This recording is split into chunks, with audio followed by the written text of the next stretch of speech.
Futures trading involves risk and is not suitable for all investors. Content provided in this segment is meant for educational purposes and is not a solicitation to buy or sell commodities. Hello and welcome to Pasture to Pin, a bi-weekly series from the EverAg Insights team. Each episode, we bring you news and updates on the cattle markets with the intention of helping cattle producers manage their risk. I am your host, Michael Todd Rowen, coming to you live from my home office. Before we get started, let me timestamp this Christmas episode.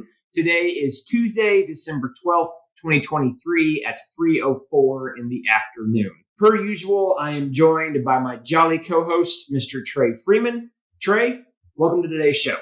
Good to be here again, MT. Trey and I will be the dynamic duo in today's episode. Trey, my friend, what is going on in the futures market?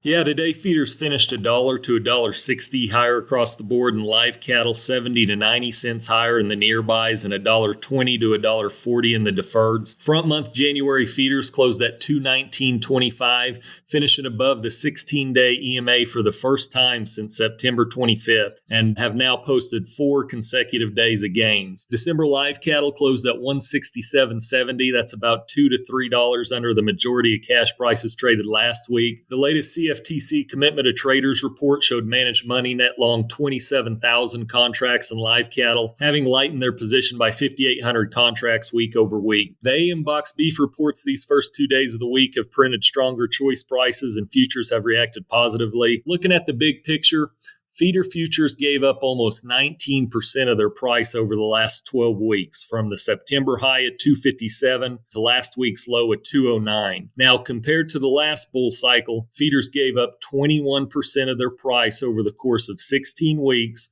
from that October 2014 high of $245 to the February 2015 low for the move of $193. Following that low for the move in February of 2015, futures managed to claw back about 60% of the losses, or about $35, before resuming the fallout into 2017. Should last week's low hold, a similar percentage retracement higher would be close to $30 or up to $238 in feeders. Now, overall, we seem to have found a bottom for now, and I really like today's technical action in feeders, but there just isn't a whole lot of gusto in the cattle complex right now. However, feeders tend to post a strong rally from now until January 1st, so hopefully seasonal traders will step in and give this market the confidence boost it needs, because fundamentally the potential is certainly there.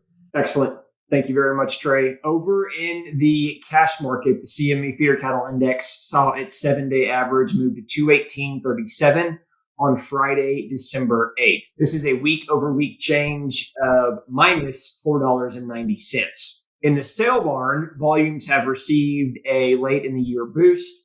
Oklahoma National in Oklahoma City has seen almost 21,000 head come through the sale ring in the past 2 sales. Meanwhile, at OKC West and El Reno, Oklahoma, they had almost 16,000 come through the ring for their past 2 sales. On the live cattle side, prices are even in the north and south at 170 to 171 live. Trade is expected to be higher in yards granted formula pricing rather than at the yards that sell on a live or dressed price. Slaughter numbers week over week are even at 635,000, but slaughter numbers year over year are trending 5% below. Given that the packer margins are in the negative, we can expect slaughter to remain on an only what's needed basis. In the cutout, yesterday saw prices move higher for Choice and Select, as Trey has told us. Choice was up $2.42, taking it to $290.43, while Select gained $1.64, moving to $259.54. Week over week, Choice is actually down $4.56. In the grain markets, March corn futures have lost 45 cents since October 19th, falling to $4.8525. This puts it back into its 15-cent range of $4.80 to $4.95.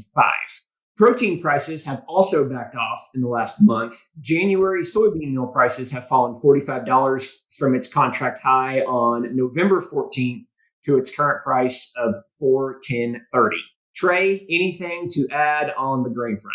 USDA's December reports for grains didn't really offer much. Downward pressure seems to be alleviated for now in corn, with harvest having wrapped up in November. Front month futures continue their sideways trade and remain in about a 60-cent trading range going back to the first week of August. March needs a close above the 50-day at 493 to open the door to higher prices. Looking at call options, this isn't a bad place to look at legging into protecting feed costs here. Very little volatility here recently, and with harvest pressure having wound down, calls look cheap to me. Very good. Thanks again, Trey. The weather outlook for the Southern Plains looks to bring some precipitation in the coming days. The 7-day forecast from southwest Kansas on down to South Texas can see as much as 2 to 5 inches of some form of precipitation, whether that be snow or rain, depending on where you're at. Parts of Minnesota and Wisconsin may also see some precipitation.